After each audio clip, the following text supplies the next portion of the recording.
¿En dónde se consigue una tasa de retorno del 10%? Eso no existe. Muchos de los que nos ven ya lo saben, pero es importante que empecemos este video diciendo que cuando hablamos de un retorno del 10%, no solo es un retorno promedio de la inversión en bolsa, sino que realmente es un retorno que no se va a conseguir todos los años. La mayoría de las veces se van a obtener retornos por encima del 10%, 12, 15, 20, y otras veces por debajo del 10%, incluso por debajo de 0%. 10% es simplemente el promedio a la larga. Estos últimos días pudimos identificar una audiencia nueva más grande de lo normal en el canal y no están familiarizadas con lo que hemos hablado en los últimos 3 años y pico. No es normal para nosotros tener tanta audiencia nueva, de hecho solemos hablar casi siempre con las mismas personas, por lo que nos pareció prudente hacer este video hablando sobre los retornos que podríamos y deberíamos esperar de nuestras inversiones. Justamente ahora que comenzamos una serie de videos Back to Basics donde retomamos todos esos temas importantísimos de los que hablamos el primer y segundo año en el canal. Y también porque esa fue una de las preguntas más frecuentes en uno de nuestros últimos videos.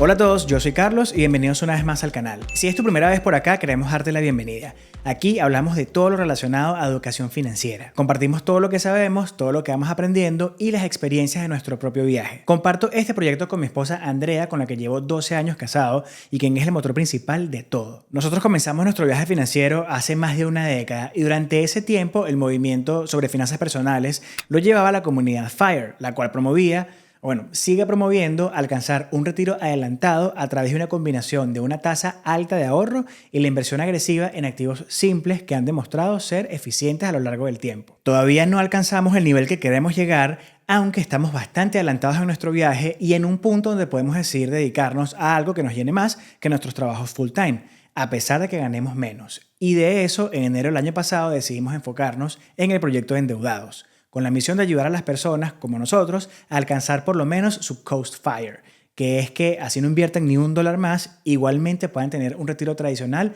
bastante seguro. Creo que esa fue la introducción más rápida con el mayor contexto posible que pude dar. De todas formas, mantente alerta a los videos de la serie Back to Basics. Entonces, vayamos a la sustancia. ¿Dónde se consigue una tasa de retorno del 10%? No existe eso, a menos que sea invertir en bolsa o en otros que son de alto riesgo. Por otro lado, esos retornos no son reales, hay que quitarles la inflación y otros puntos más. Esto es perfecto para empezar porque hay como 3 preguntas y toca demasiados puntos. Retorno del 10%, riesgo e inflación. Lo curioso es que podemos armar la respuesta en el mismo comentario si quitamos estas palabras. Diría, se consigue una tasa de retorno del 10% a invertir en bolsa, esos retornos hay que quitarles la inflación. Cuando hablamos del retorno del 10%, normalmente se habla de un retorno promedio en un portafolio diversificado de acciones del mercado estadounidense. Por lo general, el 99% de las veces esto se refiere al S&P 500. Esto no es algo de nosotros en endeudados, esto es un estándar en las inversiones. Algo que sí es de nosotros en endeudados es la palabra alrededor. Si escuchas bien, casi siempre la incluimos. Y no es por la inflación ni nada de eso. Cuando decimos alrededor, nos solemos referir a 1 o 2% por abajo y 1 o 2% por arriba, siendo por abajo el caso más probable. Si vemos el retorno por año, el índice S&P 500, sin contar los dividendos, desde 1928 hasta hoy, repito, índice, no fondo, y sin contar los dividendos, podemos ver que casi ningún año el retorno es del 10%, y ni siquiera dentro del 10%. Es decir, 1, 2, 3, 4 hasta el 10. La mayoría de las veces está por encima o muy por encima del 10%. Diría yo, por lo que veo aquí, entre un 13 y 30. Es incluso más frecuente ver retornos por debajo del 0% que del mismo 10%. Y en la mayoría de las veces por debajo del menos 10%. Por lo que incluso podríamos decir que es más realista esperar retornos año a año por encima del 10% que dentro del mismo 10%. Lo que sí no es realista es esperar que ese retorno por encima del 10% sea consistente cada año, ya que otros años va a ser medianamente negativo o altamente negativo. Y ya hablaremos de esto en unos minutos con la volatilidad y el riesgo. Entonces, cuando nosotros decimos alrededor, estamos hablando de esperar hasta un 1 o 2% por debajo o 1 o 2% por arriba. Y creemos que el caso que puede ser más probable es que sea por debajo. Pusimos los retornos anuales en Google Sheets para explicar esto mejor. Y calculamos el promedio en estos periodos de tiempo. 90 años, 80, 70, 60, 50, 40 y 30. Y luego 20, 15, 10 y 5 años. Se puede ver que a medida que nos alejamos en el tiempo, el retorno promedio es menor. Esto tiene que ver en gran parte con el crecimiento de las empresas en décadas recientes. Crecen en mayor medida a una mayor velocidad que en décadas anteriores. Deben haber más de 100 conclusiones de el porqué de esto, supongo que es dependiendo del experto al que le preguntemos, pero en mi inexperta opinión diría que tiene que ver principalmente con el desarrollo tecnológico y por supuesto con la accesibilidad al crédito, entre otros factores. ¿Qué es lo que pasa? La bolsa cotiza hoy basándose en la expectativa de crecimiento a futuro. Si hoy el mercado cree que mañana va a ser mejor, va a ajustar los precios de hoy considerando que mañana va a ser mejor. Caso contrario, si cree que va a ser peor, los precios de hoy se ajustarán a ese peor caso. Como esta expectativa suele ser fuertemente influenciada por las emociones, siempre existe una sobreestimación de los momentos buenos y los momentos malos. Por lo que históricamente, cuando un periodo ha tenido rendimientos por encima del promedio, suele ser seguido de un periodo por debajo del promedio. Esto es algo a lo que John Bogle le llamaba reversión a la media. Tarde o temprano llegará de ambos lados. Pero eso es un desvío del tema. La cuestión es que mientras más años se incluyen en el cálculo del promedio, se va reduciendo la figura porcentual. Algunos expertos y consejeros financieros prefieren usar el promedio total, y es a lo que le llaman el promedio histórico. Otros expertos y consejeros financieros sienten que esto es un tanto conservador, pero que no está mal estimar retornos de esta manera. Al final puede ser mejor ser conservadores y estimar por debajo para llevarse buenas sorpresas, a sobreestimar el promedio y llevarse malas sorpresas. Y por supuesto, hay otros expertos y consejeros financieros que creen que esas figuras históricas son completamente obsoletas y que solo deberíamos considerar la data de 40 años para acá. Nosotros nos sentimos cómodos con nuestro acercamiento de alrededor del 10%, ya que si obtenemos 1 o 2% por debajo, estaríamos en el territorio de 40 a 90 años atrás. Y si obtenemos un 1 o 2% por arriba, estaríamos en el territorio de los últimos 40 años. Todo realista considerando posibles circunstancias como la proliferación beneficiosa de la inteligencia artificial, entre otras cosas. Por eso, siempre tratamos de incluir la palabra alrededor. El punto es que el 10% de retorno no solo sí existe, sino que es a lo que deberíamos estar apuntando todos en nuestros portafolios principales de acciones. Para eso no hay que ser un inversionista de profesión, no hay que leerse 100 libros, no hay que ni siquiera ser extraordinariamente inteligente, ni tampoco tener cientos de miles de dólares. Solo hay que ser organizado con nuestras finanzas y tener metas. Tenemos que presupuestar. Tenemos que vivir por debajo de nuestras posibilidades, es decir, gastar menos de lo que ganamos, y tenemos que tener paciencia y mantener el rumbo en nuestras inversiones. Para eso claramente hay que invertir. Si después de eso queremos ser más activos con la selección de acciones individuales e intentar conseguir un retorno superior al retorno del mercado, lo podemos hacer sin ningún problema. Por supuesto, asumiendo un mayor riesgo, y ya vamos a hablar de riesgo. Pero nuestra recomendación es que nunca abandonemos las vías comprobadas de creación de riqueza. Y eso es, repito, invertir en fondos indexados de bajo costo. No lo decidimos porque alguien nos lo dijo o porque es lo que hemos leído en todos los libros que hemos leído. Lo decimos, además de todo eso, porque es lo que nos funcionó y nos sigue funcionando a nosotros. Si no tienes idea por dónde empezar, tenemos una herramienta completamente gratis que te puede ayudar a entender cómo se arma un portafolio principal de acciones. Comienza con un cuestionario para determinar tu perfil de inversión y termina con varios insights dependiendo de las respuestas de tu cuestionario. Tenemos un video explicando cada perfil con su propio portafolio y si quieres dar un paso más allá, puedes unirte a nuestro Patreon para ver información extendida al final del perfil de inversión. Actualmente nuestros Patreons también pueden obtener la plantilla de presupuesto 2024 sin ningún costo adicional. Así que te invitamos a que le eches un ojo a nuestro Patreon. Te dejaremos el link en la casilla de descripción.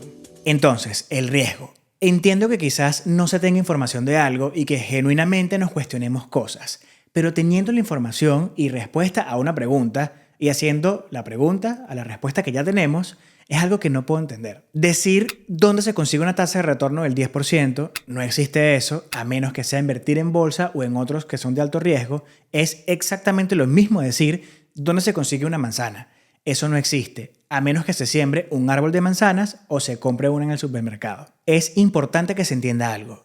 Todos, absolutamente todos los que invierten y los que no invierten están asumiendo un riesgo por igual, y es el riesgo inflacionario. Y esto es algo que esta persona tiene muy claro, por lo que me sorprende aún más todo lo que dijo antes. Los que invierten, y aquí estamos hablando específicamente de los que invierten en bolsa, están mitigando el riesgo inflacionario porque la exposición al crecimiento que tienen a través de las acciones es superior a la inflación. Cómo funciona es que cualquiera que haya sido la tasa de inflación en determinado año se debería restar de la tasa de retorno de las inversiones, sea positiva o negativa. Entonces, si en 2017 la bolsa, o el S&P 500 para ser más específicos, tuvo un rendimiento de 19.42% y la inflación ese año fue de 2.13%, Entonces, el retorno real fue 17.29%. Igualmente, si al año siguiente el retorno fue de menos 6.24% y la inflación de 2.44%, el retorno real fue de menos 8.68%. Y esto no es solo con la bolsa,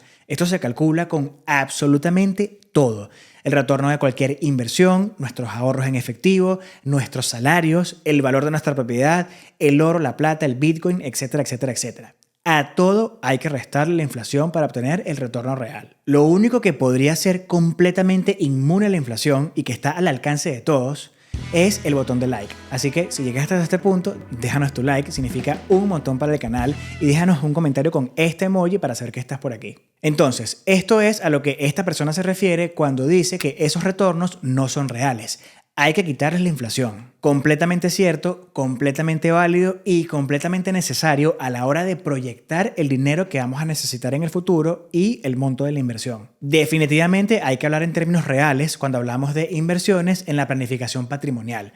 Tenemos un video más específico sobre este tema que te lo dejaremos en la casilla de descripción. El punto es que todos somos víctimas de la inflación. Por eso ahorrar y mantener el dinero estacionado en una cuenta nos sirve porque aunque vemos que el balance se mantiene, realmente se va depreciando gracias a la inflación. Por algo se le llama el asesino silencioso. Hay que ahorrar para poder tener dinero y adquirir bienes productivos. ¿Qué son bienes productivos? Bienes que generen flujo de efectivo. Empresas rentables, bienes raíces, bonos y otros. Activos que independientemente de si su valor incrementa o se mantiene, los mismos generan flujo de efectivo. En la mayoría de los casos no podemos adquirir una empresa completa que sea rentable o montar una misma nosotros, pero sí podemos adquirir acciones de empresas públicas. Por supuesto que este es un tema mucho más complejo del cual hemos hablado decenas de veces en el canal, pero para contexto de este video queremos enfocarnos en la parte del riesgo. Adquirir acciones es riesgoso porque introduce volatilidad. Estás cambiando un activo que es líquido, que no se mueve, pero que se deprecia lentamente, por un activo que, aunque sigue siendo líquido, se mueve mucho, pero se aprecia lentamente. La volatilidad es una nueva realidad que tienes que aceptar de ahora para el resto de la vida, porque ese es uno de los activos que todos queremos sostener. La única forma para reducir la volatilidad es diversificando entre sectores y geografías, y luego de eso diversificar entre tipos de activos. Mientras más diversificación, menor la volatilidad y menor la posibilidad también de recibir un mayor rendimiento. Eso es otra realidad que tienes que aceptar. Si no quieres volatilidad, puedes reducirla a cambio de reducir también la posibilidad de obtener un mayor rendimiento. Para esto tenemos que explicar un término que cubrimos hace tiempo en el canal, la dispersión. La dispersión es el rango de los retornos en una estrategia de inversión, desde el peor hasta el mejor y todo en el medio. A mayor dispersión, mayores serán las posibilidades que existen para que el retorno sea mayor o menor que el resultado deseado. Y a menor dispersión, menos son los posibles resultados. La mejor manera de verlo es lo predecible que puede ser el retorno. Si la dispersión es alta, por más convicción que se tenga de que la inversión obtendrá un rendimiento superior, las posibilidades que lo logre son cada vez menores. Si la dispersión es baja, puedes tener una mayor certeza de obtener el resultado deseado. Esta dispersión se reduce con una buena diversificación y se incrementa con la concentración. Otra manera de decir esto es que mientras más concentrado esté el portafolio, es decir, mientras menos acciones se tengan, está asumiendo un mayor riesgo, pero tiene una mayor posibilidad de obtener un mayor rendimiento. Y mientras mejor diversificado esté entre sectores y geografías, menor es el riesgo y el retorno también es más predecible. Lo que es importante es que aceptemos la volatilidad del mercado y por ende su riesgo para poder mitigar el riesgo de la inflación y terminar mucho mejor en esa pelea. Es importantísimo entender que esta explicación está ultra simplificada y que al final todo tiene que ser adaptado a la situación de cada quien, así como al perfil de inversión que cada quien tenga. Esto es su tolerancia al riesgo y su horizonte de tiempo. Si llegaste hasta este punto y tienes curiosidad, nosotros tenemos la mayor parte de nuestro dinero en bolsa invertido en fondos indexados, principalmente porque han demostrado ser uno de los vehículos de inversión más eficientes y también porque son de muy bajo costo. Nosotros comenzamos a estar expuestos a la bolsa a través de nuestros 401ks como en 2012-2013 y en 2015 empezamos a comprar acciones individuales. Pero después que nos encontramos con el movimiento FIRE y conocimos a John Bogle, decidimos irnos 100% agresivos con los fondos indexados. Y no fue sino años después, al llegar a un punto importante, que decidimos asumir un poco más de riesgo volviendo a la inversión activa en un portafolio adicional al principal. Algunos llaman a esto portafolio satélite. Esperamos que te haya gustado este video y de ser así no te olvides de dejarnos tu like, tu comentario y considera suscribirte al canal si aún no lo has hecho. Bye.